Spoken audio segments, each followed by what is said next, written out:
Welcome back, class, to your botany class again. And in the previous class, we have discussed what is biotechnology, then what are the tools that are required for the formation of a recombinant DNA molecule. And so, with this class, or in this class, I would like to discuss with you in detail about the steps of formation of recombinant DNA molecule, or what are the different steps involved in recombinant DNA technology. Okay, so the first step in recombinant DNA technology is the isolation of genetic material. Since biotechnology or recombinant DNA technology is concerned with the manipulation of the genetic material or formation of a DNA molecule from two DNA molecules from two sources. So the first is isolation of the genetic material. The genetic material from the donor is isolated, as well as the genetic material of the vector is isolated from the host cell. Okay, so isolation of genetic material is done by treating the cells with enzymes. You know that this genetic material or the DNA, they are enclosed in the nucleus in case of eukaryotic cells. So it has to be extracted out from the nucleus. And you know that in case of plant cells, they have cell walls, they have plasma membrane. Animal cells, they have the plasma membrane. Okay, so these cells have to be treated with enzymes. So in order to obtain the plasmid from bacterial cells, they are treated with lysozymes, or in order to take the vector DNA, the bacterial cells are treated with lysozymes, by means of which the vector DNA is extracted. Then the plant cells are treated with cellulase to digest the cellulose. Then fungal cells, they are treated with chitinase. And when the cells are treated with these enzymes, DNA together with macromolecules like RNA, proteins, lipids, oligosaccharides, they are released together with DNA. So the next step is that after breaking the cells open, these macromolecules are released together with DNA. So next is to remove these macromolecules. RNA is removed with the enzyme RNase. Then protein is removed with the enzyme proteases, and the other macromolecules are removed with appropriate treatment. So, so now the DNA is to be obtained in pure form. Removing all the macromolecules, DNA is to be obtained in pure form, and this DNA can be precipitated and it is obtained in the form of fine threads by adding chilled ethanol to the solution. Okay. Okay, so after obtaining a purified form of DNA, the next step is to subject this DNA to restriction endonuclease digestion. So these restriction endonuclease enzymes, they cut the DNA into fragments. And it is such that a DNA molecule will have serial recognition sites. And this restriction endonuclease will cut the DNA at these restriction sites, and as a result, it will produce several fragments. Some fragments will be long, some fragments will be short. So several fragments of DNA are obtained by treating it with restriction endonuclease enzyme. Now, after obtaining the fragments, it is then again subjected into gel electrophoresis. The fragments of DNA are subjected to gel electrophoresis, and it is a method of gel electrophoresis is a method of separating the fragments according to the sizes.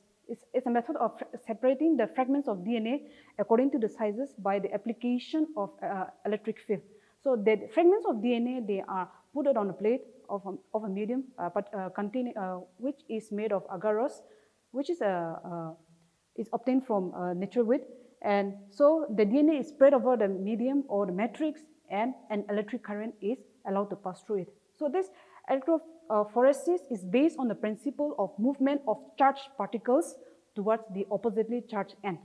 So you know that DNA being negatively charged, so when electric current is applied to this, the DNA molecule starts moving towards the positively charged end or the anode, and the DNA molecules starts arranging according to the sizes. So the movement of DNA fragments is inversely proportional to the size. The larger fragments, they remain relatively closer to the end where they are loaded, while the smaller fragments, they move further away. Okay, so that is how the DNA fragments are separated according to the sizes using the gel electrophoresis, and they can be observed by staining the DNA with ethylene bromide, and after that exposing them to ultraviolet, so where they show orange bands. So the fragment of interest or gene of interest is isolated from the matrix, and then DNA is extracted from the gel.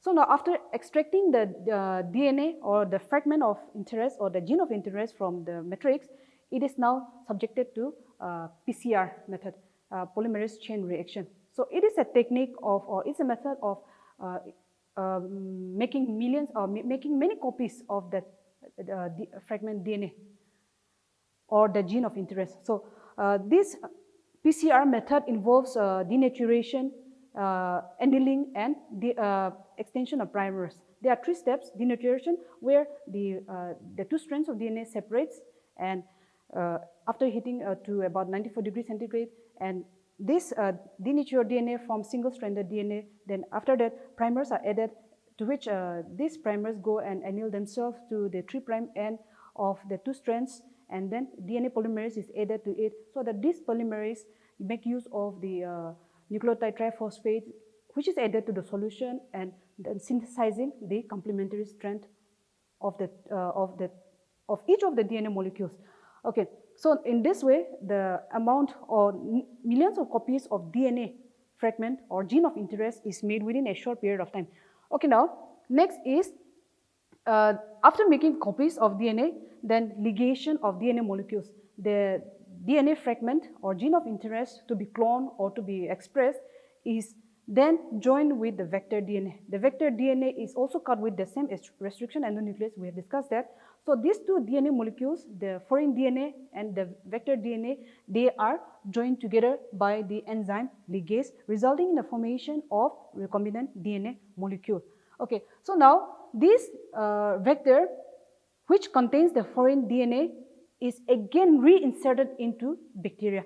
It could be the same bacteria from which it was extracted, or it could be into a bacteria where there was no plasmid, or it could be a different bacteria again. So the next step is insertion of DNA or recombinant DNA into the host. So this recombinant DNA is inserted into the host. It could be a plant cell or animal cell or even a bacterial cell, but the most commonly used host is the E. coli bacteria. So now this recombinant DNA molecule is inserted into the host, and there are different methods. The bacterial cells are treated with calcium chloride solution, so that the membrane develop pores, and the recombinant DNA molecules can easily move into the cell, or it also can be introduced into the cell by means of electroporation, by means of treating the host cells with electric current, so that pores develop, and then the recombinant DNA molecule, rDNA, they move inside into it, or micro injection, where micro syringes and micro pipettes, they are used to insert the DNA inside the host cell, or it can be even gene gun method by using gold and tungsten coated with the recombinant DNA molecule and bombarding with the host cell, so that the host cells takes up the recombinant DNA. So these are certain methods by means of which it can be introduced or inserted into the host cell. So the next is selection and isolation of transformed cells. So as the experiment is done in vitro, some of the host cells will be able to take up the vector, and some will not be able to take up. So the next step is to isolate, to identify which host cell has taken up the vector and which has not. Isolation of transformed cells. Transformed cells are those cells which have taken up the recombinant DNA or the vector. Okay, so selection and isolation of transformed cells are done using the selectable markers of the vectors. So these vectors, we have discussed that they have certain genes which confers special characters to the bacteria possessing it. For example, the ampicillin resistant gene, tetracycline resistant gene.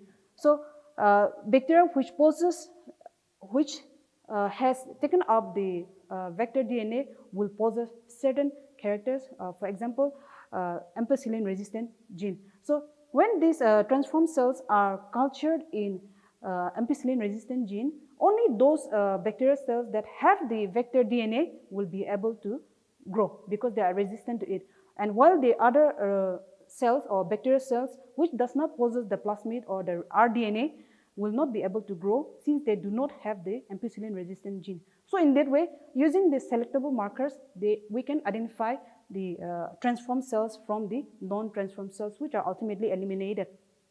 Okay, so after isolating or after identifying the transformed cells, the next step is to culture the transformed cells.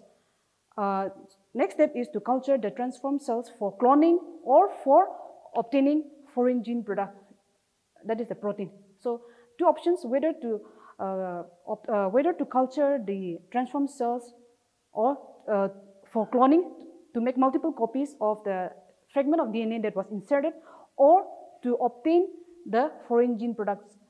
Since this foreign gene will code for a particular protein, so the objective is, if it is to be cultured for making multiple copies of this fragment, it will be subjected to continuous culturing. Or if the objective is to obtain the gene product, that is a protein, then it will be subjected to further treatment in bioreactors. So when the objective is to obtain multiple copies of this fragment of DNA that was inserted, then it is subjected to continuous culturing where nutrients, the used nutrients are eliminated and continuously fresh nutrients are added at regular interval of time, so that the cells will be active and they will be able to make multiple copies with the use of the fresh nutrients. And in case of obtaining foreign gene product, these cultures can be, or the product can be obtained in small scale, that is done in the laboratory, or the product can be obtained in large scale in bioreactors.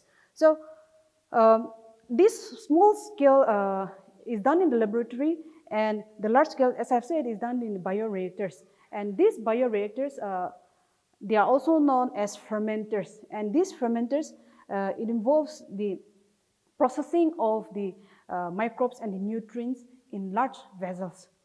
And these bioreactors are large vessels, stainless steel, and around which there is a jacket of water flowing. Around this vessel, there's a jacket of water to maintain the temperature of the nutrient of the medium. And it also has an agitator, which is fitted with blades. And these blades can be rotated with the help of a motor. And this rotation of the blades brings about the mixing of the nutrients and the microbes or the transformed cells. And this agitator also prevents the microbe cells from settling down at the bottom. So there's continuous mixing of the nutrients and the microbes. And then there's also an arrangement for aeration, then temperature control, pH control. Then there is also arrangement at the top of the vessel for which are known as inoculation port, through which the inoculum is introduced into the vessel. Then there is nutrient port, and the means by means of which, through which nutrients are continuously added to it. Then port by means of which acids and alkali are added to control the temperature or to control the pH of the medium. Then at the bottom of it, there is a harvest line where the product of the bioengineered products can be obtained. So for large-scale production of the bioengineered products, these bioreactors or fermenters are used, which they can process about 100 to 1,000 liters of nutrient medium. So for large scale is done in bioreactors or fermenters, while for small scale production of these bioengineered products, they are done in the lab. Okay, so now after obtaining the products, it is subjected to purification. It's subjected to the recovery and purification of biosynthetic products is known as downstreaming process. So after obtaining the product, it has to be purified. It has to be made free from any contamination. So in this case, there are certain preservatives are added to it. The final product or the final biosynthetic product to it is added certain preservatives. And of course, that product is subjected to clinical trials. So with this, by means of this method, vaccines, drugs, hormones, insulins are also obtained.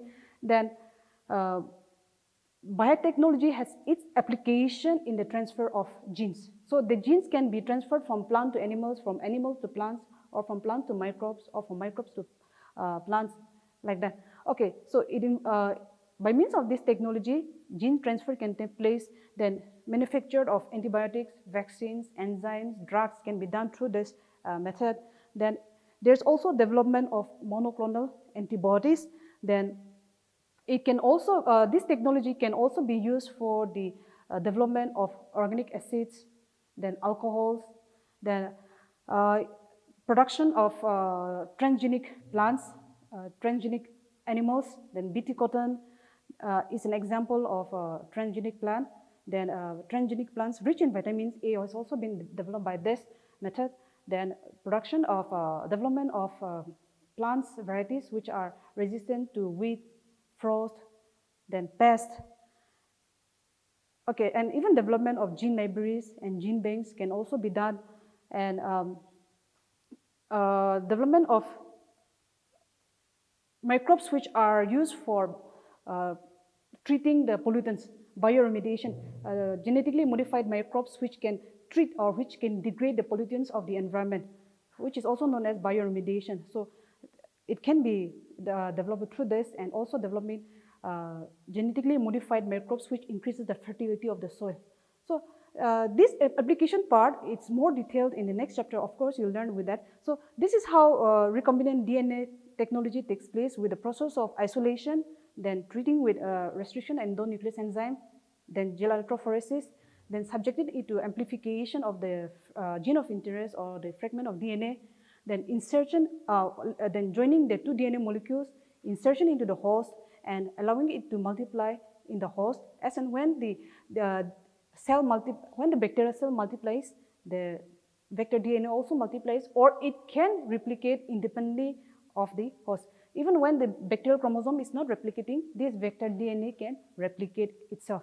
So number of copies can be obtained by that, or when the objective is to obtain the bioengineered product, then it can be cultured or it can be subjected to bioreactors or fermenters again. So this is how different products which are of industrial value is obtained through this technology. So with this, I wind up this chapter, biotechnology, principles and process. Okay, in the end, a brief summary of all this from the first class. Enzymes, it requires enzymes like restriction enzymes, endonuclease enzymes, exonuclease enzymes, which gives cut, internal cut and external cut. Then it also requires the vectors, which are extrachromosomal DNA, which can replicate independently, which carries the foreign DNA from one cell to another cell, or from one organism to another organism. Then these vectors have certain characters like origin of replication, then selectable markers, cloning sites, and they should be small in size. Then the other tools involves the host organism, which in this case is the bacteria. Then the foreign DNA, it can be synthetic, it can be synthesized in the lab, or it can be complementary, which is synthesized from messenger RNA by the enzyme reverse transcriptase. And this complementary DNA, they are free of non-coding regions. Since bacterial cells, they do not have the enzyme to process this, so this complementary DNA, they are free of these non-coding regions and they are fully functional. And the steps involve isolation of genetic material, then restriction endonuclease digestion, then amplification, ligation of DNA, insertion of DNA into the host, then selection on isolation of the transformed cells, culturing of transformed cells for cloning of DNA, or culturing of transformed cells for obtaining foreign gene product, then growth and maintenance of the cell cultures. It can be in small scale or it can be large scale, then subjecting it to downstreaming process. So with this, I wind up the class.